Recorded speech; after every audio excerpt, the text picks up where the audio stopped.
Hi friends, ಹೇಗಿದ್ದೀರಾ? ನಾನು ನಿಮ್ಮ ಪ್ರೀತಿಯ ಸ್ಮಿತಾ. ನನ್ನ ಸ್ಮಿತಾ ಸಿಂಪಲ್ ಲೈಫ್ ಚಾನಲ್ಗೆ ಸ್ವಾಗತ. ಇವತ್ತಿನ ವಿಡಿಯೋದಲ್ಲಿ ನಾನು ಊಟಿಗೆ ಹೋಗಿದ್ದು ಫ್ರೆಂಡ್ಸ್. ನಾವು ಮತ್ತೆ ಫ್ರೆಂಡ್ಸ್ ಸರ್ಕಲ್ ಊಟಿಗೆ ಹೋಗಿರುವಂಥ ವಿಡಿಯೋನ ನಿಮ್ಮೊಟ್ಟಿಗೆ ಶೇರ್ ಮಾಡ್ಕೊಳ್ಬೇಕು ಅಂತಿದ್ದೀನಿ. ನೋಡ್ಕೊಂಡು ಬರೋಣ ಅಲ್ಲ, ಬನ್ನಿ ಫ್ರೆಂಡ್ಸ್. ನಾವು ಇವಾಗ ಊಟಿಗೆ ಹೋಗ್ತಾ ಇದ್ದೀವಿ. ಆಲ್ರೆಡಿ ನಾನು ಬರುವಾಗ ನಾನು ತೆಗೆದಿಲ್ಲ, ವಿಡಿಯೋ ಮಾಡಿಲ್ಲ. ಬಟ್ ಇವಾಗ ನಾನು ನಿಯರ್ ಬರ್ತಾ ಇದ್ದಾಗೆ ವಿಡಿಯೋ ಮಾಡಿದ್ದೀನಿ. ನೀವು ನೋಡ್ಬೋದು, ಟೀ ತೋಟಗಳು ಕೂಡ ಕಾಣ್ತಾ ಇದೆ ಇಲ್ಲಿ. ನೋಡಿ, ಇಲ್ಲಿ ಟೀ ಗಾರ್ಡನ್ ನೋಡಿ ಯಾವ ರೀತಿ ಕಾಣ್ತಾ ಇದೆ. ಮತ್ತೆ ಊಟಿಯ ಒಂದು ರೋಡ್ಗಳು ಯಾವ ರೀತಿ ಇದೆ ನೋಡಿ, ಕರ್ವ್ ಆಗಿದೆ. ಹೋಗ್ತಾ ಇರುವಾಗ ನಿಮಗೆ ಟೀ ಗಾರ್ಡನ್ ಜಾಸ್ತಿಯಾಗಿ ಕಣ್ಣಿಗೆ ಸಿಗುತ್ತೆ ಊಟಿಯಲ್ಲಿ. ಬಹಳ ಒಂದು ಅರಣ್ಯ ಪ್ರದೇಶ ಅಂತಾನೆ ಹೇಳ್ಬೋದು, ದೊಡ್ಡದಾದ ಅರಣ್ಯ ಪ್ರದೇಶ ಅಂತ ಹೇಳ್ಬೋದು. ಮತ್ತೆ ವಿಶಾಲವಾಗಿರುವಂತಹ ಪ್ರಕೃತಿ ಅಂತಾನೆ ಹೇಳ್ಬೋದು. ನಾವಂತೂ ಪ್ರಕೃತಿಯ ಮಡಿಲಿನ ಮಧ್ಯದಲ್ಲೇ ಹೋಗಿರುವ ಒಂಥರ ಒಂದು ಫೀಲ್ ಆಗ್ತಾ ಇತ್ತು, ಖುಷಿ ಕೂಡ ಆಗ್ತಾ ಇತ್ತು. ನೋಡಿ, ನಿಮಗೆ ಕಾಣ್ತಾ ಇದಲ್ಲ ಎಷ್ಟೆಷ್ಟು ದೊಡ್ಡ ಮರಗಳು ಇದೆ ಅಲ್ಲಿ. ದೊಡ್ಡ ದೊಡ್ಡ ಮರಗಳು, ಬೆಟ್ಟ ಗುಡ್ಡಗಳು, ಮತ್ತೆ ನೋಡಿ ಈ ರೀತಿ ಇರುವಂತಹ ಕರ್ವ್ ರೋಡ್ಗಳು. ಬಹಳ ಡೇಂಜರಸ್ ರೋಡ್ ಅಂತಾನೆ ಹೇಳ್ಬೋದು. ಚಿಕ್ಕದಾಗಿರುತ್ತೆ ರೋಡು, ಬಹಳ ಕೇರ್ ಆಗಿ ಓಡಿಸ್ಬೇಕು ಇಲ್ಲಿ ಗಾಡಿಗಳನ್ನೆಲ್ಲ. ಮತ್ತೆ ನಾವಂತೂ ಬಸ್ಸಲ್ಲಿ ಬಂದಿರುವಂಥದ್ದು. ಫ್ರೆಂಡ್ ಸರ್ಕಲ್ ಎಲ್ಲ ಆಫೀಸ್ ಕಡೆಯಿಂದ ಒಂದು ಟ್ರಿಪ್ ಅಂತ ಇಟ್ಟಿದ್ದು. ಏಪ್ರಿಲ್ ಅಲ್ಲಿ ನಾವು ಹೋಗಿರುವಂಥದ್ದು. ನಾನು ಇವಾಗ ನನಗೆ ಟೈಮ್ ಸಿಕ್ಕಿದಾಗ ನಾನು ಎಡಿಟ್ ಮಾಡಿ ನಿಮಗೆ ಹಾಕ್ತಾ ಇದ್ದೀನಿ ಫ್ರೆಂಡ್ಸ್. ನೋಡಿ, ಕಾಣ್ತಾ ಇದಲ್ಲ, ನಾವು ಆಲ್ರೆಡಿ ಒಂದು ಬಸ್ಸಲ್ಲಿ ಹೋಗಿದ್ವು. ಎಲ್ಲ ಫ್ರೆಂಡ್ಸು ನಾವು ಹೋಗಿರುವಂಥದ್ದು. ನೋಡಿ, ಕಾಣ್ತಾ ಇದೆ ನಿಮಗೆ ಊಟಿ ನಿಯರ್ ನಾವು ಬರ್ತಾ ಇದ್ದೀವಿ ಆಲ್ರೆಡಿ ಊಟಿಗೆ. ನಿಮಗೆ ಬೆಟ್ಟ ಗುಡ್ಡಗಳು, ಅರಣ್ಯ ಪ್ರದೇಶಗಳು ಇಲ್ಲಿ ತುಂಬಾ ಸುಂದರವಾಗಿದೆ. ಒಂಥರ ಪ್ರಕೃತಿ ಮಡಿಲ್ ನೋಡೋಕ್ಕೆ ಎರಡು ಕಣ್ಣುಗಳು ನಮಗೆ ಸಾಲಲ್ಲ. ಒಂಥರ ಮನಸ್ಸಿಗಂತೂ ಉಲ್ಲಾಸ ತುಂಬಿಕೊಂಡಿದೆ. ಹೋಗ್ತಾ ಇರುವಾಗ ಒಂಥರ ಎಕ್ಸೈಟ್ಮೆಂಟ್ ಇತ್ತು ನಮಗೆ, ಯಾವಾಗ ನಾವು ರೀಚ್ ಆಗ್ತೀವಿ ಊಟಿಗೆ ಅಂತ ಹೇಳ್ಬಿಟ್ಟು. ಆ ರೀತಿ ನಾವು ಹೋಗ್ತಾ ಇದ್ದಂಗೆ ನಮ್ಗೆ ಈವ್ನಿಂಗ್ ಆಗ್ತಾ ಇತ್ತು. ನಾವು ಆಲ್ರೆಡಿ ಬೇರೆ ಪ್ಲೇಸಿಗೆ ನಂಜನಗೂಡಿಗೆಲ್ಲ ಹೋಗಿ ಆಮೇಲೆ ಊಟಿಗೆ ಪಯಣ ಮಾಡಿದ್ದು ನಾವು. ನೋಡಿ, ಕಾಣ್ತಾ ಇದಲ್ಲ ಎಷ್ಟು ದೊಡ್ಡ ಅರಣ್ಯ ಪ್ರದೇಶ ಇದೆ. ದೊಡ್ಡ ದೊಡ್ಡ ಮರ ಗಿಡಗಳು, ವಿಶಾಲವಾಗಿರುವಂತಹ ಗಾಳಿ, ಬಹಳ ಸುಂದರವಾಗಿರುವಂತಹ, ಕಣ್ಣಿಗೆ ಒಂಥರ ಮುದ ಕೊಡುವಂತಹ ಮತ್ತೆ ಮನಸ್ಸೇ ಒಂಥರ ತಲ್ಲೀನ ಆಗುವಂತಹ ಪ್ರದೇಶ ಅಂತಾನೆ ಹೇಳ್ಬೋದು. ಇಲ್ಲಿ ದೊಡ್ಡ ದೊಡ್ಡ ಮರ ಗಿಡಗಳು, ಪ್ರಕೃತಿಯ ಒಂಥರ ಸೊಬಗಿ ಚಂದ ಅಂತ ಹೇಳ್ತಾರಲ್ಲ, ಆ ರೀತಿ ವಿಶಾಲವಾಗಿದೆ. ಇಲ್ಲಿ ಫ್ಯಾಮಿಲಿ ಮತ್ತೆ ಲವ್ವರ್ಸು ಮತ್ತೆ ಹೊಸದಾಗಿ ಮದುವೆ ಆಗಿರುವಂಥವ್ರು ಬರ್ಬೋದು ಇಲ್ಲಿಗೆ. ತುಂಬಾ ಖುಷಿ ಆಗುತ್ತೆ ಅವರು ಕೂಡ ಇಲ್ಲಿ. ಮತ್ತೆ ತುಂಬಾ ಅಂದ್ರೆ ತುಂಬಾ ಚೆನ್ನಾಗಿರುತ್ತೆ. ಎಲ್ಲರೂ ಫ್ಯಾಮಿಲಿ ಕೂಡ ಎಂಜಾಯ್ ಮಾಡ್ತಾರೆ ಇಲ್ಲಿ. ಬಟ್ ಫುಡ್ ಅಷ್ಟೊಂದೇ ನಾವಿವಾಗ ರೀಚ್ ಆಗ್ತಿದೀವಿ ಆಲ್ರೆಡಿ, ಆಮೇಲೆ ಹೇಳ್ತೀನಿ ಫುಡ್ ಬಗ್ಗೆ ಎಲ್ಲ. ಬಟ್ ಓಕೆ, ನೋಡಿ, ಈಗ ದೊಡ್ಡ ದೊಡ್ಡ ಮರ ಗಿಡಗಳು, ಊಟಿ ಪ್ರದೇಶನೇ ಆ ರೀತಿ ಅಲ್ವಾ. ಪ್ರಕೃತಿಯ ಮಡಿಲಲ್ಲೇ ಇದ್ದಾರೆ ಇಲ್ಲಿ ಊಟಿಯ ಜನಗಳು. ಅವರೇ ಪುಣ್ಯವಂತರು ಅಂತ ಹೇಳ್ಬೋದು. ಒಳ್ಳೆ ತಂಪಾದ ಗಾಳಿ ಸಿಗುತ್ತೆ, ಒಳ್ಳೆ ವಾತಾವರಣ ಸಿಗುತ್ತೆ. ಮತ್ತೆ ಇಲ್ಲಿ ಜಾಸ್ತಿಯಾಗಿ ಟೀ ಗಾರ್ಡನ್ಗಳು, ನಾನು ಮೊದಲೇ ಹೇಳಿದೆ ನಿಮಗೆ, ಟೀ ಗಾರ್ಡನ್ಗಳು ಜಾಸ್ತಿ ಆಗಿದೆ. ಅದು ಕೂಡ ನಿಮಗೆ ಕಣ್ಣಿಗೆ ನೋಡೋಕೆ ತುಂಬಾ ಮುದ ಕೊಡುತ್ತೆ, ತುಂಬಾ ಖುಷಿ ಕೂಡ ಕೊಡುತ್ತೆ. ಒಂಥರ ಚೆನ್ನಾಗಿದೆ ನೋಡಕ್, ತುಂಬಾ ಚೆನ್ನಾಗಿದೆ. ಅದರಿಂದ ಇಲ್ಲಿ ಟೀ ಬೆಲೆ ಎಲ್ಲ ಕಮ್ಮಿ ಇರುತ್ತೆ. ಜನ ಬಂದಾಗ ಇಲ್ಲಿ ಕಮ್ಮಿ ರೇಟಿಗೆ ಪರ್ಚೇಸ್ ಮಾಡಿ ತಗೊಂಡು ಹೋಗ್ತಾರೆ. ನೋಡಿ, ಎಷ್ಟು ದೊಡ್ಡ ಅರಣ್ಯ ಪ್ರದೇಶಗಳು. ಇಲ್ಲಿ ಎಷ್ಟೋ ಶೂಟಿಂಗ್ಗಳು ಈ ಅರಣ್ಯ ಪ್ರದೇಶಗಳಲ್ಲಿ ನಡೆದಿದೆ. ನಮ್ಮ ಕನ್ನಡ ಇಂಡಸ್ಟ್ರಿ ಇದೆ, ತುಂಬಾ ಮೂವಿಗಳೆಲ್ಲ ಇಲ್ಲಿ ಶೂಟಿಂಗ್ ಮಾಡಿದ್ದಾರೆ. ನೀವು ನೋಡ್ಬೋದು ಎಲ್ಲ ಒಂದು ಮೂವಿಗಳಲ್ಲಿ. ನೋಡಿ, ಎಷ್ಟು ತುಂಬಾ ಅಂದ್ರೆ ತುಂಬಾ ಚೆನ್ನಾಗಿದೆ. ಬೆಟ್ಟ ಗುಡ್ಡಗಳು, ಜಲಪಾತಗಳು, ಒಂಥರ ಪ್ರಾಣಿ ಪಕ್ಷಿಗಳು, ವಿಶಾಲವಾದ ಗಾಳಿ, ತಂಪಾದ ವಾತಾವರಣ, ಎಂತ ಮನಸ್ಸಿಗೆ ಮುದ ಕೊಡುವಂತಹ ಪ್ರಕೃತಿ ತಾಯಿ. ನೋಡಿ, ಇಲ್ಲಿ ಟೀ ಗಾರ್ಡನ್ ನಿಮ್ಗೆ ಕಾಣ್ತಿದೆ. ಕಣ್ಣಿಗೆ ಎಷ್ಟು ಮನಸ್ಸಿಗೆ ಮುದ ಕೊಡುವಂತಹ, ಮನಸ್ಸಿಗೆ ಉಲ್ಲಾಸ ಕೊಡುವಂತಹ ಪ್ರಕೃತಿ ಅಂತಾನೆ ಹೇಳ್ಬೋದು. ಇಲ್ಲಿರುವ ಜನಗಳಂತೂ ತುಂಬಾ ಪುಣ್ಯವಂತರಂತಾನೆ ನಾನು ಹೇಳಕ್ ಇಷ್ಟಪಡ್ತಾ ಇದ್ದೀನಿ ಫ್ರೆಂಡ್ಸ್. ನೋಡಿ, ಕಾಣ್ತಾ ಇದಲ್ಲ ನಿಮ್ಗೆ ಎಷ್ಟು ಚೆನ್ನಾಗಿದೆ ಪ್ರಕೃತಿ. ಮತ್ತೆ ನಾವು ಇವಾಗ ಆಲ್ರೆಡಿ ನಿಯರ್ ಬರ್ತಾ ಇದೀವಿ, ಊಟಿ ನಿಯರ್ ಬರ್ತಾ ಇದೀವಿ. ಕಾಣ್ತಾ ಇದೆ. ಮತ್ತೆ ಇಲ್ಲಿ ಕ್ಯಾರೆಟ್ಗಳನ್ನು ಕೂಡ ಜಾಸ್ತಿ ಬೆಳೆಸ್ತಾರೆ. ಕ್ಯಾರೆಟ್ಗಳನ್ನೆಲ್ಲ ಬೆಳೆಸಿ ರೋಡ್ ಸೈಡ್ ಅಲ್ಲೆಲ್ಲ ಮಾರ್ತಾ ಇರ್ತಾರೆ. ಅದು ನೀವು ಕ್ಯಾರೆಟ್ ಗಿಡಗಳನ್ನು ಮತ್ತೆ ಟೀ ಗಾರ್ಡನು ಈ ರೀತಿ ಎಲ್ಲ ಹಾಕಿರ್ತಾರೆ. ಇಲ್ಲಿರುವಂತ ಜನಗಳು ಚಿಕ್ಕ ಚಿಕ್ಕ ಪುಟ್ಟ ಮನೆಗಳ ಹೊಂದಿರ್ತಾರೆ. ಬೆಟ್ಟ ಗುಡ್ಡಗಳ ಮೇಲೆ ಅವರು ಮನೆ ಕಟ್ಟಿರ್ತಾರೆ, ಅಲ್ಲೇ ವಾಸ ಆಗಿರ್ತಾರೆ. ಚಿಕ್ಕ ಪುಟ್ಟ ಕೆರೆಗಳು ಈ ರೀತಿ ಎಲ್ಲ ಇರುತ್ತೆ. ಇಲ್ಲಿ ತುಂಬಾ ತಂಪಾಗಿರುವಂತಹ ವಾತಾವರಣ ಇರುತ್ತೆ. ಫ್ಯಾಮಿಲಿ ಅಂತ ತುಂಬ ಚೆನ್ನಾಗಿ ಫ್ಯಾಮಿಲಿ, ಫ್ರೆಂಡ್ಸು, ಲವರ್ಸು, ಹೊಸ್ದಾಗಿ ಮದುವೆ ಆಗಿರುವಂಥ ಫುಲ್ ಎಲ್ಲರೂ ಬಂದರೂ ಕೂಡ ತುಂಬ ಎಂಜಾಯ್ ಮಾಡ್ಬೋದು, ತುಂಬ ಖುಷಿ ಕೂಡ ಪಡ್ತಾರೆ. ನೋಡಿ ಆಲ್ರೆಡಿ ನಾವು ಇವಾಗ ಊಟಿಗೆ ರೀಚ್ ಆಗಿದ್ದೀವಿ. ಇಲ್ಲಿರುವಂತಹ ಶೂಟಿಂಗ್ ಸ್ಪಾಟಿಗೆ ನಾವು ಬಂದಿದ್ದೀವಿ. ಅಲ್ಲಿ ನೋಡಿ ಅಲ್ಲಿರುವಂತಹ ಮಂಕಿ ಅಂತ ಹೇಳಬಹುದು, ನೋಡಿ ಕಾಣ್ತಾ ಇದ್ದಲ್ಲ, ಅದನ್ನು ಕೂಡ ನಾನು ಕ್ಯಾಪ್ಚರ್ ಮಾಡಿದ್ದೀನಿ ಫ್ರೆಂಡ್ಸ್. ಅದೇ ರೀತಿ ನಾವು ಮುಂದೆ ಹೋಗ್ತಾ ಇದ್ದಾಗೆ ನಾನು ನೋಡಿ ಇಲ್ಲಿ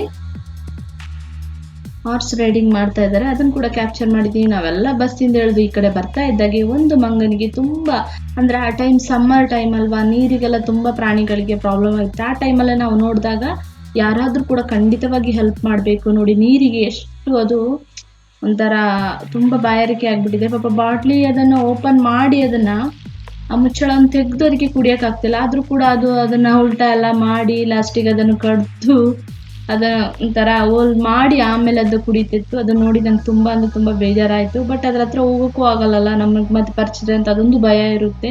ಅದಕ್ಕೂ ಒಂದು ಭಯ ಇರುತ್ತಲ್ಲ, ನಾವೇನು ಮಾಡ್ತೀವಿ ಅಂತ, ಅದಕ್ಕೆ ನಮಗೂ ಅದೇನು ಮಾಡುತ್ತೆ ಅಂತ ಒಂದು ಭಯದೇ ಇರುತ್ತೆ. ಬಟ್ ಕೊಟ್ಟಾಗ ಅದು ನೋಡುವಾಗ ನಮ್ಮ ಮನಸ್ಸಿಗೆ ಬೇಜಾರಾಗುತ್ತೆ. ನೋಡಿ ಯಾರೋ ಇಲ್ಲಿ ಫುಡ್ ಕೂಡ ಹಾಕ್ತಾ ಇದ್ದಾರೆ, ಅದಕ್ಕೆ ಪಾಪ ಹಸಿವು ಕೂಡ ಆಗ್ತಾ ಇರುತ್ತೆ. ಅಂಥ ಟೈಮಲ್ಲಿ ನಾವು ಹೆಲ್ಪ್ ಮಾಡಬೇಕು ಪ್ರಾಣಿ ಪಕ್ಷಿಗಳಿಗೆ. ಮತ್ತು ಹಾರ್ಸ್ ಕೂಡ ಇತ್ತು, ಅದನ್ನು ಕೂಡ ನಾನು ಕ್ಯಾಪ್ಚರ್ ಮಾಡಿದ್ದೀನಿ. ಮತ್ತು ನೋಡಿ ಇವಾಗ ಆಲ್ರೆಡಿ ನಾವು ಶೂಟಿಂಗ್ ಸ್ಪಾಟ್ ಒಳಗೆ ಹೋಗ್ತಿದ್ದೀವಿ. ಬಟ್ ಇಲ್ಲಿ ಟಿಕೆಟ್ ಇರುತ್ತೆ ನೋಡಿ, ವೆಲ್ಕಮ್ ಅಂತ ಹಾಕಿದ್ದಾರೆ. ಟಿಕೆಟ್ ನೀವು ತೊಗೊಂಡ್ಬಿಟ್ಟು ಆಮೇಲೆ ಒಳಗೆ ಹೋಗಬೇಕು. ಇಲ್ಲಿ ತುಂಬ ಶೂಟಿಂಗ್ಗಳು ನಡೆಯುತ್ತೆ ಫಿಲ್ಮ್ದು. ಇಲ್ಲಿ ಜಾಸ್ತಿ ಮೂವಿ ಅವ್ರದ್ದೆಲ್ಲ ಫಿಲ್ಮು ಶೂಟಿಂಗ್ ಎಲ್ಲ ಜಾಸ್ತಿ ತೆಗಿತಾರೆ. ಇಲ್ಲಿ ಜಾಸ್ತಿಯಾಗಿ ತೆಗಿತಾರೆ, ಎಲ್ಲ ಇಂಡಸ್ಟ್ರಿ ಅವರು ಬಂದು ತೆಗಿತಾರೆ. ಅದೇ ರೀತಿ ಇಂಡಸ್ಟ್ರಿ ಅವರು ತೆಗಿತಾರಲ್ಲ, ಅದೇ ರೀತಿ ನೋಡಿ ಈವ್ನಿಂಗ್ ಆಗಿತ್ತಲ್ಲ ನಾವು ಬಂದಾಗ. ಮತ್ತು ನಾವು ಮೇಲ್ಗಡೆ ಹೋಗುವಾಗ ಕೈಟು ಯಾರೋ ಹಾರಿಸ್ತಿದ್ರು ಅಲ್ಲಿ, ಅದನ್ನು ಕೂಡ ನಾನು ಕ್ಯಾಪ್ಚರ್ ಮಾಡಿದ್ದೀನಿ. ಮತ್ತು ಸನ್ಸೆಟ್ ಆಗುವಂತಹ ಸಮಯಕ್ಕೆ ನಾವು ಹೋಗಿರುವಂಥದ್ದು ತುಂಬ ಅಂದರೆ ತುಂಬ ಖುಷಿ ಆಯಿತು ನನಗಂತೂ. ಸನ್ರೈಸ್ ಆಗೋದು ನೋಡೋಕೆ ತುಂಬ ಖುಷಿ ಬೆಳಗ್ಗೆ, ಅದೇ ರೀತಿ ಸನ್ಸೆಟ್ ಆಗೋದು ಕೂಡ ನನಗೆ ನೋಡೋದು ತುಂಬ ಖುಷಿ. ನನಗಂತೂ ಅದನ್ನು ತುಂಬಾ ಅಂದರೆ ತುಂಬ ಅದಕ್ಕೆ ಅದನ್ನು ಕ್ಯಾಪ್ಚರ್ ಮಾಡಿದ್ದೀನಿ. ನಾನು ಎಲ್ಲಿದ್ದರೂ ಸನ್ಸೆಟ್ ನೋಡಿ ಕಾಣ್ತಾ ಇದೆ. ಆಲ್ರೆಡಿ ಇವಾಗ ಸೂರ್ಯ ಹೊತ್ತಿಗೆ ನಾವು ಹೋಗಿರುವಂಥದ್ದು. ಇದನ್ನೆಲ್ಲ ಕೂಡ ನಾನು ಕ್ಯಾಪ್ಚರ್ ಮಾಡ್ತೀನಿ. ಇಲ್ಲೆಲ್ಲ ಶೂಟಿಂಗ್ ಜಾಸ್ತಿ ನಡೀತೆ. ಇದು ನಾವು ವ್ಯೂ ಏನಂದರೆ ಇದು ಕಾಣ್ತಾ ಇದಲ್ಲ ನಿಮಗೆ, ಅಂದರೆ ಇದು ಊಟಿಯಲ್ಲಿರುವಂಥ ಸ್ಕೂಲ್ಗಳು ಮತ್ತು ಅಲ್ಲಿರುವಂಥ ಪ್ರದೇಶಗಳು ಯಾವ ರೀತಿ ಇದೆ, ಅಲ್ಲಿ ಇರುವಂಥ ಸಿಟಿ ಜನಗಳು ಯಾವ ರೀತಿ ಮನೆಗಳನ್ನು ಚಿಕ್ಕದಾಗಿ ಬೆಟ್ಟ ಗುಡ್ಡಗಳು, ಮತ್ತು ಇಲ್ಲಿ ಕೃಷಿ ಮಾಡ್ತಾರೆ. ಅದು ಕಾಣ್ತಾ ಇದಲ್ಲ ನಿಮಗೆ ನೋಡಿ, ಇದು ಸ್ಕೂಲು. ಅಲ್ಲಿರುವಂತಹ ಸ್ಕೂಲ್ ಬೋರ್ಡಲ್ಲಿ ಮೇಲೆ ಕಾಣ್ತಿದ್ದಲ್ಲ ಅದೇ ಸ್ಕೂಲು. ಕೃಷಿ ಭೂಮಿ ಈ ಕಡೆ ಕಾಣ್ತಿದ್ದಲ್ಲ ಮಣ್ಣು ಥರ ನೋಡಿ, ಇಲ್ಲಿ ಇದು ಕಾಣ್ತಿದ್ದಲ್ಲ ಇದು ಕೃಷಿಯವ್ರದ್ದು ಮಾಡುವಂಥ ಕ್ಯಾರೆಟ್ಗಳನ್ನ ಬೆಳೆಸಿದ್ದಾರೆ ಅಲ್ಲಿ. ಅದೇ ರೀತಿ ಇದು ಜಂಕ್ಷನ್ ಅಲ್ಲಿ ನಾವಿರುವಂಥ ಹೋಟೆಲ್ ಹತ್ರ ಇರುವಂಥ ಒಂದು ಚಿಕ್ಕ ಜಂಕ್ಷನ್ ಅಲ್ಲಿ ನಾವಿದ್ದು ನೋಡಿ. ಮತ್ತೆ ನಾವು ಆಲ್ರೆಡಿ ಅಲ್ಲಿ 2 days ನಾವು ಅಲ್ಲೇ ಸ್ಟೇ ಆಗಿದ್ದು. ಆಮೇಲೆ ಬೇರೆ ಪ್ಲೇಸಿಗೆ ನಾವು ಇದನ್ನೆಲ್ಲ ಕವರ್ ಮಾಡಿರುವಂಥ 2 days ಅಲ್ಲಿ ಕವರ್ ಮಾಡೋದು. ಊಟಿ ಯಾವ್ಯಾವ ಪ್ಲೇಸಿಗೆ ಹೋಗ್ಬೇಕು ಅಂತ ಹೇಳ್ಬಿಟ್ಟು ಕವರ್ ಮಾಡ್ತಾ ಇದ್ವು ನೋಡಿ. ಈ ರೀತಿ ಊಟಿಯ ಪ್ರದೇಶದಲ್ಲಿ ಇರುವಂತಹ ಒಂದು ಶಾಪ್ ಆಗಲಿ, ಒಂದು ಹೋಟೆಲ್ಸ್ಗಳಾಗಲಿ, ಪ್ರತಿಯೊಂದು ಮನೆಗಳಾಗಲಿ, ಅವರ ಒಂದು ಜೀವನ ಶೈಲಿ ನೋಡಿ, ನೀವು ನೋಡ್ಬೋದು ಯಾವ ರೀತಿ ಇದೆ ಅಂತ ಹೇಳ್ಬಿಟ್ಟು. ಅವರ ಜೀವನ ಶೈಲಿ ನಮ್ಮ ಜೀವನ ಶೈಲಿಗೂ ಅವರ ಸ್ವಲ್ಪ ಡಿಫ್ರೆಂಟ್ ಆಗೇ ಇರುತ್ತೆ. ನೋಡಿ ಕಾಣ್ತಾ ಇದ್ದಲ್ವಾ, ಅತಿಯಾದ ದೊಡ್ಡ ದೊಡ್ಡ ಬಂಗಲೆಗಳು ಅದೆಲ್ಲ ಕಾಣಲ್ಲ, ಚಿಕ್ಕ ಪುಟ್ಟ ಮನೆಗಳೇ ಕಾಣುತ್ತೆ. ಇದು ನೋಡಿ ಮೇಲ್ಗಡೆ ನಾವು ನಿಂತಾಗ ಇಲ್ಲಿ ನಾವು ನೋಡ್ತಾ ಇರುವಂತಹ ವ್ಯೂ ಅದು. ಇದು ಮಿಲಿಟರಿ ಇದ್ದು ಟ್ರೈನಿಂಗ್ ಸೆಂಟರ್ ಅಂತ ಹೇಳಿದ್ರು. ಅಷ್ಟೊಂದು ನನಗೆ ಅಂತ ಹೇಳಿದ್ರು, ಬಟ್ ಅಷ್ಟೊಂದು ಕ್ಲಾರಿಟಿ ಇಲ್ಲ ಇದ್ರ ಬಗ್ಗೆ ನನಗೆ. ಅದನ್ನು ಕೂಡ ನಾನು ಕ್ಯಾಪ್ಚರ್ ಮಾಡಿದ್ದೀನಿ ಆಲ್ರೆಡಿ. ಹೋಗ್ತಾ ಇರುವಾಗ ನಾವು ಕ್ಯಾಪ್ಚರ್ ಮಾಡಿರುವಂತಹದ್ದು. ಮತ್ತು ನೀಲಗಿರಿ ಬೆಟ್ಟಗಳ ಮಧ್ಯೆ ನೆಲೆಸಿರುವಂಥ ಊಟಿ, ಇದು ಉದಕ ಮಂಡಲಿ ಅಂತ ಕೂಡ ಕರೀತಾರೆ.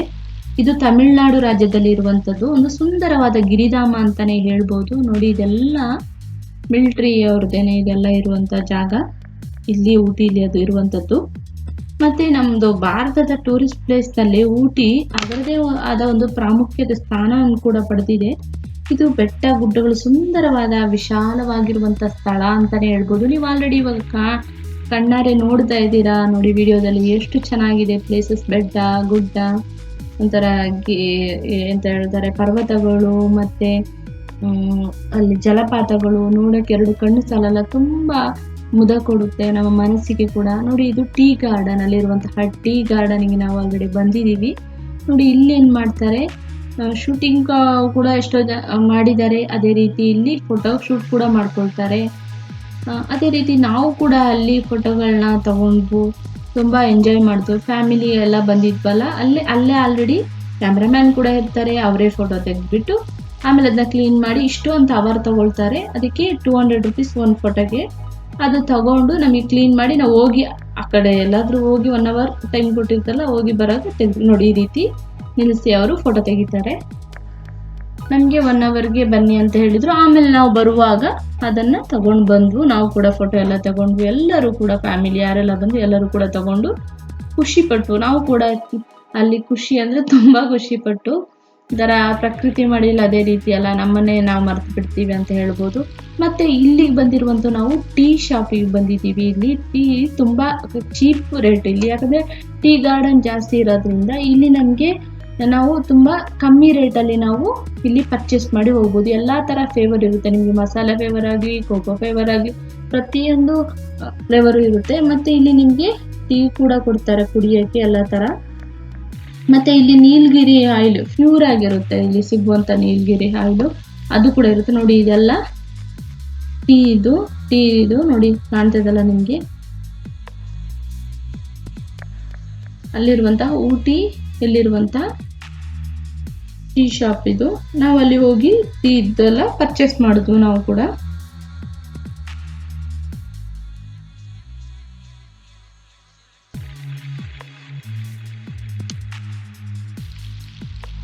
ಮತ್ತೆ ಊಟಿ ಆಸುಪಾಸು ಅಂದರೆ ಸಮೀಪದಲ್ಲಿರುವಂತಹ, ನೀವು ನೋಡ್ತಾ ಇದ್ದೀರಾ ಟೀ ಅವ್ರು ತೋರಿಸ್ತಿದ್ದಾರೆ ಯಾವ್ದಾವ್ದು ಇದೆ ಅಂತ ಹೇಳ್ಬಿಟ್ಟು, ಕಾಣ್ತಾ ಇದ್ದಲ್ಲ ನಿಮಗೆ. ಮತ್ತೆ ಇಲ್ಲಿ ಊಟಿ ನಾನು ಹೇಳಿದ್ನಲ್ಲ, ಅಕ್ಕಪಕ್ಕದಲ್ಲಿರುವಂಥ ನೀಲಗಿರಿಲಿ ಅತ್ಯಂತ ಎತ್ತರವಾದ ಶಿಖರವೇ ಇರುವಂಥದ್ದು. ಮತ್ತು ಸುಮಾರು 2623 ಅಂದರೆ 2623 ಮೀಟರ್ ಎತ್ತರದಲ್ಲಿ ಈ ಪ್ಲೇಸ್ ಇದೆ. ಊಟಿಯಿಂದ ಒಂದು 10 ಕಿಲೋಮೀಟರ್ ದೂರದಲ್ಲಿ ದಟ್ಟವಾದ ಒಂದು ಕಾಡು ಕೂಡ ಇದೆ. ಇಲ್ಲಿ ಕಾಡು ಇದೆ. ಈ ಪ್ರದೇಶವನ್ನೇ ಆವೃತ ಮಾಡ್ಕೊಂಡಿದೆ ಆ ಕಾಡು.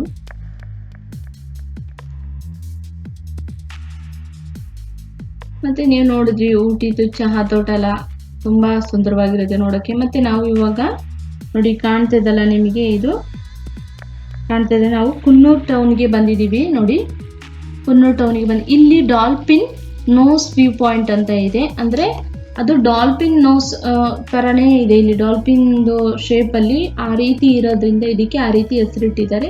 ಇಲ್ಲಿ ನಿಮ್ಗೆ ಎಲ್ಲಾ ತರದ್ದು ಪರ್ಚೇಸಿಂಗ್ ಶಾಪ್, ನಿಮ್ಗೆ ಏನಾದ್ರು ಪರ್ಚೇಸ್ ಮಾಡ್ಕೋಬೇಕು ಮೆಮೊರಿಗಾಗಲಿ ಪ್ರತಿಯೊಂದು ಕೂಡ ಇಲ್ಲಿ ಚಿಕ್ಕ ಪುಟ್ಟ ಶಾಪ್ಗಳು ಇಟ್ಟಿರ್ತಾರೆ. ಗಿಡ ಜಾಸ್ತಿಯಾಗಿ ಈ ರೀತಿ ಗಿಡಗಳನ್ನ ಇಟ್ಟಿದ್ರು. ಮತ್ತೆ ಮನೆಗೆ ಬೇಕಾಗಿರುವಂತ ಕೆಲವೊಂದು ಸಾಮಗ್ರಿಗಳು ಈ ರೀತಿ ಎಲ್ಲ ಇತ್ತು ಅಲ್ಲಿ. ಬಟ್ ನಾವೇನು ಅಷ್ಟೊಂದು ಪರ್ಚೇಸ್ ಮಾಡಿ ತಗೊಂಡು ಹೋಗೋಕ್ಕೂ ಆಗಲ್ಲಲ್ಲ, ಅದರಿಂದ ನಾವೇನು ಅಂಥದ್ದೇನು ಪರ್ಚೇಸ್ ಮಾಡಿಲ್ಲ. ಇಲ್ಲಿ ಬಂದು ನೋಡಿಕೊಂಡು ಎಂಜಾಯ್ ಮಾಡಿದ್ವು ಅಷ್ಟೇನೆ. ಮತ್ತು ಇದು ಸಮ್ಮರ್ ಡೇಗೆ ಬಂದಿರೋದಲ್ಲ, ಮತ್ತು ಸಮ್ಮರ್ ಟೈಮಿಗೆ ಅಂತೂ ತುಂಬ ಚೆನ್ನಾಗಿರುತ್ತೆ. ಇಲ್ಲಿ ಏಪ್ರಿಲ್ ನಾವು ಹೋಗಿರುವಂಥದ್ದು ಅಷ್ಟೊಂದು ಏನು ಚಳಿ ಇರಲಿಲ್ಲ.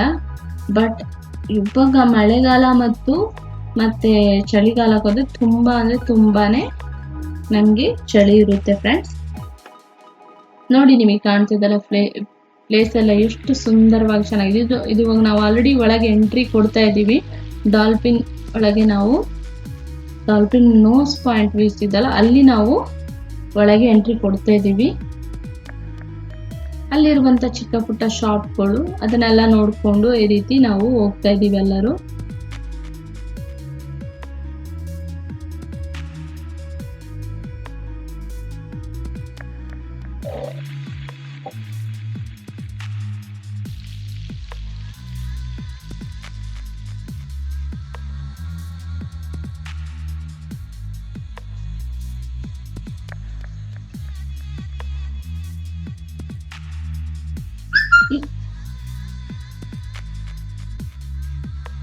ಅತ್ಯದ್ಭುತವಾದ ಡಾಲ್ಫಿನ್ ನೋಸ್ ಕುನ್ನೂರಿನಿಂದ ಸುಮಾರು 12 ಕಿಲೋಮೀಟರ್ ದೂರದಲ್ಲಿರೋ ಸಮುದ್ರ ಮಟ್ಟದಿಂದ ಸುಮಾರು ಎಷ್ಟು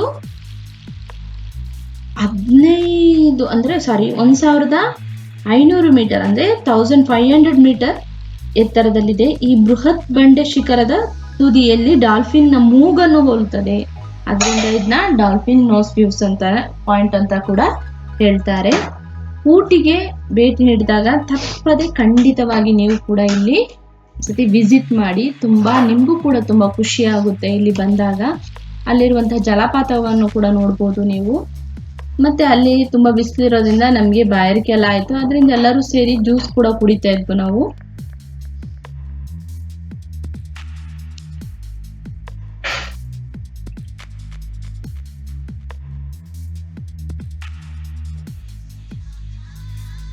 ಮತ್ತೆ ಇಲ್ಲಿ ಊಟಿ ತಂದೇ ಆದ ವಿಮಾನ ನಿಲ್ದಾಣವನ್ನೇನು ಒಂದಿಲ್ಲ, ಇಲ್ಲಿ ಇಲ್ಲ. ಹಾಗಾಗಿ ಸಮೀಪದ ಅಂದ್ರೆ ಹತ್ರ ಇರುವಂತಹ ವಿಮಾನ ನಿಲ್ದಾಣ ಇದೆ ತಮಿಳುನಾಡಲ್ಲಿ, ಕೊಯಂಬತ್ತೂರಲ್ಲಿ ಇರುವಂತದ್ದು. ಇಲ್ಲಿಂದ ಊಟಿಗೆ ಸುಮಾರು 100 ಕಿಲೋಮೀಟರ್ ಇರುತ್ತೆ. ಅಲ್ಲದೆ ಇದು ಭಾರತದ ಅನೇಕ ನಗರಗಳ ಜೊತೆ ಸಂಪರ್ಕ ಕೂಡ ಹೊಂದಿದೆ. ಅಂದ್ರೆ ಚೆನ್ನೈ, ಬೆಂಗಳೂರು, ಮಧುರೈ ಮತ್ತು ಹೈದರಾಬಾದ್ ಸೇರಿದಂತೆ ದಕ್ಷಿಣ ಭಾರತ ಕೂಡ ಅನೇಕ ನಗರಗಳೊಂದಿಗೆ ವಿಮಾನದ ಮೂಲಕ ಒಳ್ಳೆಯ ಸಂಪರ್ಕವನ್ನು ಹೊಂದಿದೆ. ಮತ್ತೆ ಇಲ್ಲಿ ರೈಲಿಂದ ಅಂದ್ರೆ ಟ್ರೈನ್ ಇಂದ ಕೂಡ ನೀವು ಬರ್ಬೋದು. ಊಟಿಯಿಂದ ಸುಮಾರು 47 ಕಿಲೋಮೀಟರ್ ದೂರದಲ್ಲಿ ಇದೆ. ಮೆಟ್ಟುಪಾಳ್ಯ ಹತ್ತಿರದ ಒಂದು ರೈಲ್ ನಿಲ್ದಾಣವಾಗಿದೆ. ಮತ್ತೆ ಕೊಯಂಬತ್ತೂರು ಮತ್ತೆ ಚೆನ್ನೈ ಅಂದ್ರೆ ಕೊಯಂಬತ್ತೂರು ಮತ್ತೆ ಚೆನ್ನೈನಿಂದ ಮೆಟ್ಟುಪಾಳ್ಯಗೆ ನಿಯಮಿತ ರೈಲುಗಳು ಹೋಗ್ತಾ ಇರುತ್ತೆ. ನಿಮಗೆ ಅಂದ್ರೆ ಮಿತವಾಗಿರುತ್ತೆ, ಜಾಸ್ತಿ ಏನ್ ಟ್ರೈನ್ಗಳೆಲ್ಲ ಇರಲ್ಲ. ಮತ್ತೆ ಇಲ್ಲಿ ರೋಡ್ ಹೇಗಂದ್ರೆ ಊಟಿಯು ದಕ್ಷಿಣ ಭಾರತ ಅನೇಕ ನಗರಗಳಲ್ಲಿ ರಸ್ತೆಯ ಮೂಲಕ ಉತ್ತಮವಾದ ಒಂದು ಸಂಪರ್ಕ ಕೂಡ ಹೊಂದಿದೆ. ಇದು ಮೈಸೂರು, ಬೆಂಗಳೂರು, ಮಧುರೈ ಮತ್ತು ಕನ್ಯಾಕುಮಾರಿ ನಗರಗಳಿಂದ ಒಂದು ಬಸ್ ಸೇವೆ ಕೂಡ ಇರುತ್ತೆ. ನಾವು ಇವಾಗ ಟೀ ಫ್ಯಾಕ್ಟ್ರಿ ಕೂಡ ನಾವು ಬಂದಿದ್ದೀವಿ. ಅಲ್ಲಿ ತುಂಬಾ ಚೆನ್ನಾಗಿತ್ತು, ದೊಡ್ಡದಾಗಿತ್ತು ಫ್ಯಾಕ್ಟ್ರಿ.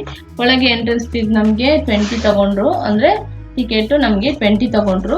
20 ರೂಪೀಸ್ ತಗೊಂಡು ಒಳಗೆ ಹೋದ್ರು. ಫ್ಯಾಕ್ಟ್ರಿ ಎಲ್ಲ ಇಲ್ಲೇ ಆಲ್ರೆಡಿ ಇದನ್ನ ಒಂದು ಮ್ಯೂಸಿಯಂ ತರ ಮಾಡ್ಬಿಟ್ಟಿದ್ದಾರೆ. ಅಲ್ಲಿ ಮೊದ್ಲಿಂದ ಮಾಡಿರುವಂತ ಮತ್ತೆ ಅವಾರ್ಡ್ಗಳು ಪ್ರತಿಯೊಂದು ಅಲ್ಲಿ ಇಟ್ಟಿದ್ದಾರೆ. ಮತ್ತೆ ಒಳಗೆ ಫ್ಯಾಕ್ಟ್ರಿಲಿ ಆಲ್ರೆಡಿ ಟೀ ಮಾಡ್ತಾ ಇರೋದು ಕೂಡ ಅಲ್ಲಿ ವಿಡಿಯೋನ ಕ್ಯಾಪ್ಚರ್ ನೋಡಿ. ಇದು ಟೀ ಮ್ಯೂಸಿಯಂ ಅಂತ ಹಾಕಿದ್ದಾರೆ, ಇಲ್ಲಿ ಮ್ಯೂಸಿಯಂ ಮಾಡಿದ್ದಾರೆ. ಜನ ಕೂಡ ನೋಡ್ತಾ ಇರ್ತಾರೆ. ಮತ್ತೆ ಅಲ್ಲಿ ಹೋದಾಗ ಟೀ ಕೂಡ ನಮ್ಗೆ ಕೊಡ್ತಾರೆ. ಎಲ್ಲ ಫೇವರ್ ಕುಡಿಬಹುದು, ಆರಾಮ್ಸೆ ಕುಡಿದು ಮತ್ತೆ ಎಲ್ಲ ಫ್ಯಾಕ್ಟ್ರಿಗಳನ್ನೆಲ್ಲ ನೋಡ್ಕೊಂಡು ಟೀ ಪೌಡರ್ ಬೇಕಾದವರು ತಗೊಂಡ್ಬಿಟ್ಟು ಪರ್ಚೇಸ್ ಮಾಡ್ಕೊಂಡು ಹೋಗ್ಬೋದು. ಅದೇ ರೀತಿ ಅದರ ಪಕ್ಕದಲ್ಲೇ ನಮ್ಗೆ ಚಾಕ್ಲೇಟ್ ಫ್ಯಾಕ್ಟ್ರಿ ಕೂಡ ಇದೆ.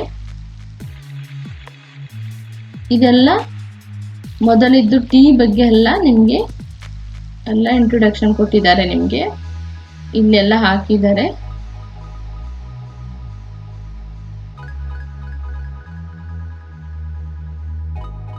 ಅಂದ್ರೆ ಇದು ಪುರಾತನ ಕಾಲದ ಒಂದು ಇತಿಹಾಸ ಇದೆ.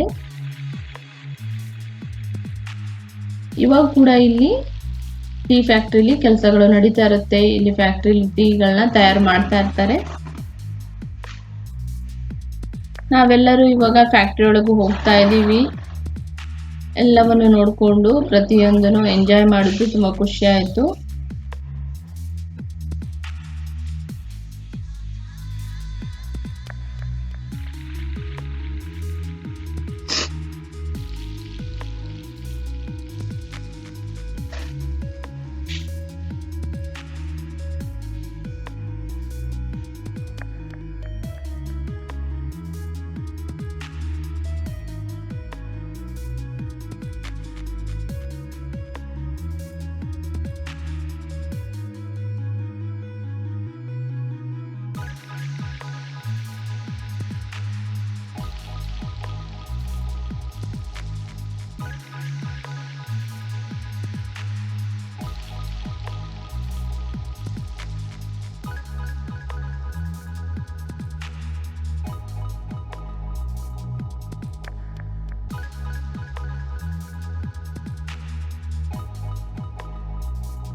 ಫೈನಲಿ ನಾವು ಟೀ ಫ್ಯಾಕ್ಟ್ರಿ ಎಲ್ಲ ನೋಡಿಕೊಂಡು ನಾವು ಇವಾಗ ಗ್ರೌಂಡ್ ಫ್ಲೋರಿಗೆ ಬಂದ್ವು.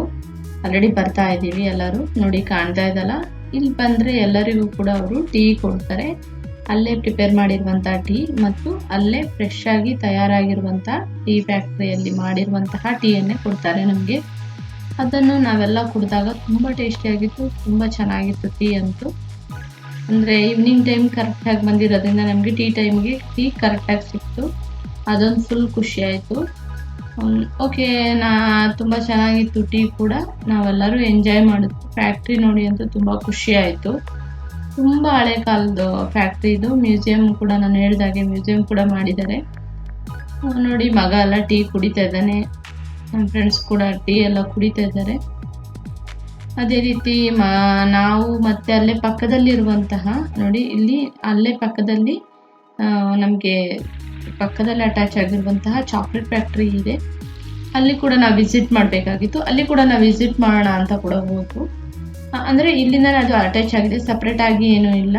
ಅದಕ್ಕೆ ಕೂಡ ಇಲ್ಲಿಂದನೇ ದಾರಿ ಮಾಡಿದ್ದಾರೆ. ಅಂದರೆ ಒಳಗಡೆಯಿಂದನೇ ಅಲ್ಲಿಗೆ ಹೋಗುವಂಥ ನೋಡಿ ಈ ರೀತಿ ಸ್ಟೆಪ್ ಮಾಡಿದ್ದಾರೆ. ನೋಡಿ ಈ ರೀತಿ ನಾವು ಮೇಲ್ಗಡೆ ಹೋದಾಗ ಅಲ್ಲಿ ಚಾಕ್ಲೇಟ್ ಫ್ಯಾಕ್ಟ್ರಿ ಇದೆ. ಆಲ್ರೆಡಿ ಅಟ್ಯಾಚ್ ಆಗಿರುವಂಥದ್ದು ಟೀ ಫ್ಯಾಕ್ಟ್ರಿ ಮತ್ತು ಚಾಕ್ಲೇಟ್ ಫ್ಯಾಕ್ಟ್ರಿ ಅಟ್ಯಾಚ್ ಆಗಿ ಮಾಡಿದ್ದಾರೆ. ಮತ್ತು ಇಲ್ಲಿ ಫಸ್ಟ್ ಹೋದಾಗ ಅಂದರೆ ಇಲ್ಲಿ ಚಾಕ್ಲೇಟ್ ಕೊಡ್ತಾರೆ ನಮಗೆ, ಶ್ಯಾಂಪಲ್ ಅಂತ ತಿನ್ನಕ್ಕೆ. ಎಲ್ಲರೂ ಹೋಗುವಾಗ ಒಬ್ಬೊಬ್ಬರಿಗೂ ಕೊಡ್ತಾರೆ. ಕೊಟ್ಟು ನಾವಿವಾಗ ಆಲ್ರೆಡಿ ಎಂಟ್ರಿ ಆಗ್ತಾ ಇದ್ದೀವಿ. ಆಲ್ರೆಡಿ ನಾವು ಕೂಡ ಚಾಕ್ಲೇಟ್ನ ಫ್ಯಾಕ್ಟ್ರಿಯಲ್ಲಿ ಕಮ್ಮಿ ಸಿಗುತ್ತಲ್ಲ, ಇಲ್ಲೆಲ್ಲ ಕಮ್ಮಿ, ಚಾಕ್ಲೇಟ್ ಕೂಡ ಕಮ್ಮಿ. ಯಾಕಂದರೆ ಇಲ್ಲಿ ಕೋಕೋ ಎಲ್ಲ ಜಾಸ್ತಿ ಬೆಳೆಯೋದ್ರಿಂದ ಊಟಿಲಿ ಚಾಕ್ಲೇಟ್ ಕೂಡ ನಿಮಗೆ ಕಮ್ಮಿ, ಚಾಕ್ಲೇಟ್ ರೇಟ್ ಕೂಡ ತುಂಬ ಕಮ್ಮಿ ಇರುತ್ತೆ. ಅದರಿಂದ ನಾವು ಪರ್ಚೇಸ್ ಮಾಡೋಣ ಯಾವ್ದು ಬೇಕು ಅಂತ ಹೇಳ್ಬಿಟ್ಟು ನಾವು ನೋಡ್ತಾ ಇದ್ವು.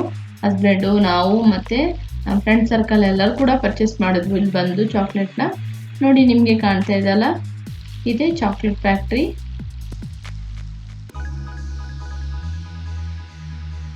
ಇಲ್ಲಿ ತುಂಬ ಚೀಪಾಗಿ ಕೂಡ ಸಿಗುತ್ತೆ.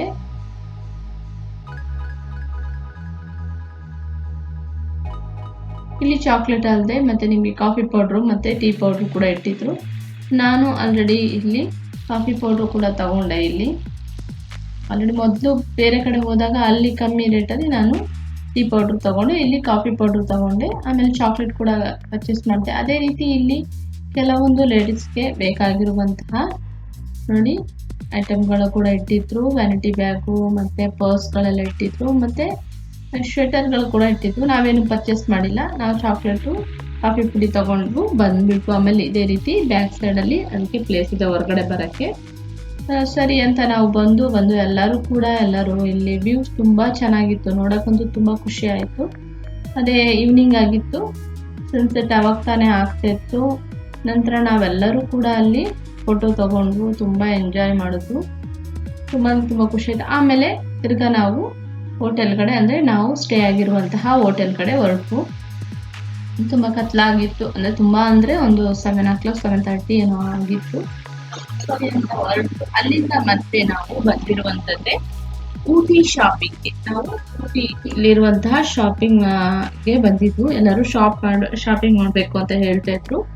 ಸರಿ ಅಂತ ಹೇಳಿ ಬಂದು, ಬಟ್ ನಾನು ಏನೂ ಪರ್ಚೇಸ್ ಮಾಡಿಲ್ಲ ಅಲ್ಲಿ ಊಟಿಲಿ. ಯಾಕಂದರೆ ಆಲ್ರೆಡಿ ನಾನು ಎಲ್ಲನೂ ಶಾಪಿಂಗ್ ಮಾಡಿಬಿಟ್ಟಿದ್ದೆ, ಬೆಂಗಳೂರಲ್ಲೇ ನಾನು ಮಾಡಿಬಿಟ್ಟಿದ್ದೆ. ಬಟ್ ತಗೊಳ್ಳೋಂಥದ್ದು ಕೂಡ ಅಲ್ಲಿ ಏನಂದ್ರೆ ಸ್ವೆಟರ್ ಕಮ್ಮಿ ಅಂತ ಹೇಳ್ತಿದ್ರು. ಓಕೆ, ಅಲ್ಲಿ ರಿಸನೇಬಲ್ ಆಗಿತ್ತು ಕೂಡ, ಕಮ್ಮಿ ಕೂಡ ಇತ್ತು. ಅಷ್ಟೊಂದು ಕ್ವಾಲಿಟಿ ಏನೂ ಚೆನ್ನಾಗಿರಲಿಲ್ಲ, ಬಟ್ ಹುಡುಕಿದ್ರೆ ಸಿಗೋದು. ಮತ್ತು ಬೆಡ್ಶೀಟ್ ಎಲ್ಲ ಓಕೆ ಚೆನ್ನಾಗಿತ್ತು, ಓಕೆ ಕ್ವಾಲಿಟಿ ಕೂಡ ಇತ್ತು. ನೋಡ್ಕೊಂಡು ತಗೊಂಡ್ರೆ ಕಮ್ಮಿಲಿರುತ್ತೆ.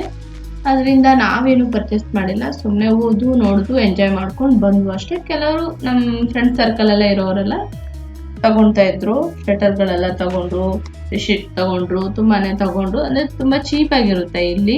ಬೆಂಗಳೂರಿಗೆ ಕಂಪೇರ್ ಮಾಡಿದ್ರೆ ಇಲ್ಲಿ ತುಂಬ ಕಮ್ಮಿ ಇರುತ್ತೆ. ಬಟ್ ನೋಡ್ಕೊಂಡು ತಗೋಬೇಕು.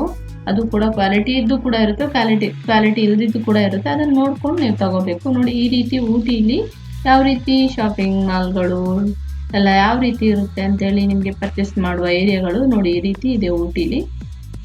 ಕಾಣ್ತಾ ಇದಲ್ಲ.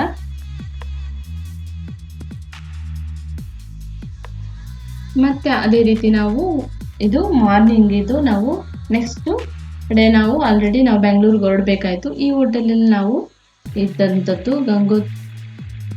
ಗಂಗೋತ್ರಿ ಅಂತ ಹೇಳ್ಬಿಟ್ಟು ಈ ಹೋಟೆಲಲ್ಲಿ ನಾವಿದ್ದು ಸ್ಟೇ ಆಗಿರುವಂಥದ್ದು. ಸರಿ ಅಂತೇಳಿ ನಾವು ಇವಾಗ ಬೆಂಗಳೂರು ಕಡೆ ಪಯಣ ಮಾಡಿದ್ದೀವಿ. ಐ ಹೋಪ್ ಈ ವಿಡಿಯೋ ನಿಮಗೆ ಇಷ್ಟ ಆಗಿದೆ ಅಂತ ತಿಳ್ಕೊಂಡು ನಿಮ್ಗೆ ಇಷ್ಟ ಆಗಿದೆ ಏನು ಮಾಡಬೇಕು ಅಂತ ಗೊತ್ತಲ್ಲ, ಲೈಕ್ ಮಾಡಿ, ಶೇರ್ ಮಾಡಿ, ಸಬ್ಸ್ಕ್ರೈಬ್ ಮಾಡಿ. Thank you.